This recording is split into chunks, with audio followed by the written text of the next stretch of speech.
Ako po ay nakikiisa sa Unity Walk dito sa Baguio City, sa Unity Walk and Peace Rally. Ayun, nasa tabi tayo ng SM, naglalakad tayo patungong Session Road. Hindi po ako mag-organizer nito. Ako po ay nakisali lang at dahil po sa salamat ang organizers, sinali nila ako dito sa harap na pila.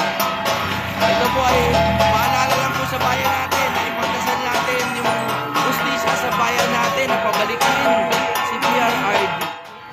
Si Tatay Digong lang ang totoong nanungkulan bilang Pangulo na talagang itinaguyod ang batas, yung war niya against corruption, against drugs.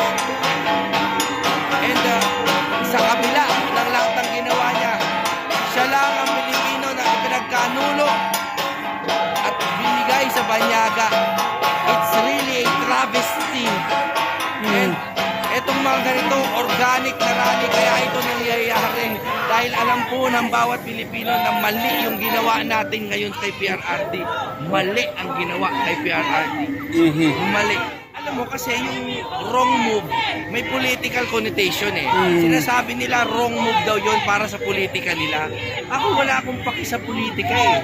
Wrong move yon legally. Hindi lang siya wrong move daw dahil politically bababa daw yung mga kalaban namin na kandidato. I don't care about that. Wrong move yun legally. Legally. Nag-set lang tayo ng masamang president. No? Gumawa tayo ng masamang halimbawa.